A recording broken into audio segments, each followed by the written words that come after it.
tantangan kita terbesar saat ini adalah bagaimana menyiapkan program pemulihan ekonomi yang tepat, dieksekusi dengan cepat. Kita masuk dalam jalur netral ataupun positif, berkomitmen untuk mendorong sektor-sektor yang terkontraksi di akhir tahun ini.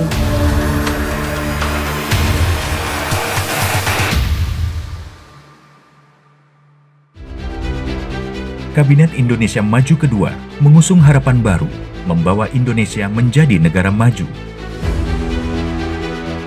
Presiden Jokowi menyatakan target ini ketika dilantik dalam sidang paripurna MPR RI tanggal 20 Oktober 2019 yang lalu. Sungguh, target yang menantang dan harus ditempuh dengan keberanian, membutuhkan perubahan mendasar, menggali potensi besar bangsa, membangun tata kelola modern, dan mengembangkan sumber daya manusia unggul. Fajar 2020 menyingsing. Saat memulai derap transformasi struktural, perekonomian menjadi tumpuan mewujudkan Indonesia maju. Di tengah gempita menderukan program-program unggulan, seruak kabar wabah virus dari Tiongkok menebar kecemasan ke penjuru dunia.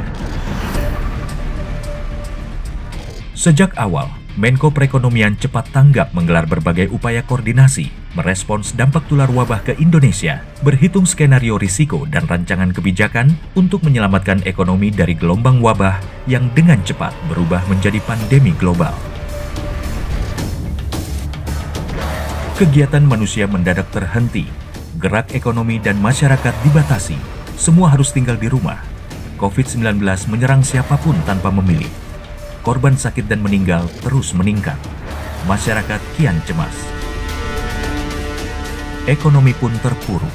Selama ini tumbuh rata-rata 5%, merosot menjadi 2,97% pada kuartal pertama 2020. Dan terperosok menjadi minus 5,32% pada kuartal kedua 2020. Terburuk sejak krisis 1998. Dunia tersadar. Tidak hanya instrumen keuangan, mikroorganisme pun mampu membuat dunia porak-poranda. Kegiatan usaha berhenti, krisis ekonomi tidak terhindari. Uluran dan campur tangan negara di tengah situasi darurat sangat perlu dan harus dilakukan, terutama menyediakan layanan kesehatan, menjamin kebutuhan dasar rakyat yang harus berdiam di rumah, menahan laju PHK, menopang dunia usaha dan sektor real, menyangga sektor keuangan dan perbankan, dan menjaga perekonomian tetap bertahan. Pemerintah mengalokasi anggaran Rp695,2 triliun melalui 6 kelompok program utama: kesehatan, perlindungan sosial, dukungan UMKM, insentif usaha, pembiayaan korporasi dan program sektoral KL Pemda. Berbagai program untuk semua sektor terdampak dari rumah tangga hingga dunia usaha, serta melanjutkan kebijakan stimulus pertama, kedua, dan lanjutan kebijakan untuk menjaga daya tahan ekonomi. Pandemi tidak mungkin menghentikan kegiatan masyarakat tanpa batas waktu. Kehidupan harus terus dan tetap berjalan. Sejak Juni 2020, berbagai pembatasan mulai dikurangi, kegiatan ekonomi secara bertahap mulai berjalan.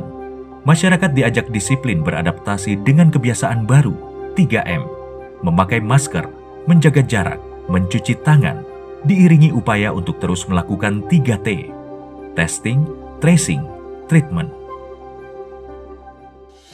Benar, ekonomi kembali pulih pada kuartal ketiga 2020. Semua pihak bersinergi, menyeimbangkan kebijakan kesehatan dan ekonomi melalui pembentukan Komite PCPEN, Penanganan COVID-19 dan Pemulihan Ekonomi Nasional. Menko Perekonomian bersama seluruh kementerian lembaga lain bersinergi dan bersama-sama memerangi pandemi dan memulihkan ekonomi. Selain harus cepat memulihkan perekonomian, pemerintah harus dapat melakukan lompatan untuk bertransformasi, menjadikan Indonesia sebagai negara berdaya saing tinggi, memanfaatkan bonus demografi, lepas dari jebakan negara berpendapatan kelas menengah, dan mampu meraih kesempatan menjadi negara maju. Hambatan usaha, rumitnya birokrasi, dan ruwetnya regulasi dibenahi dengan Omnibus Law Undang-Undang Cipta Kerja.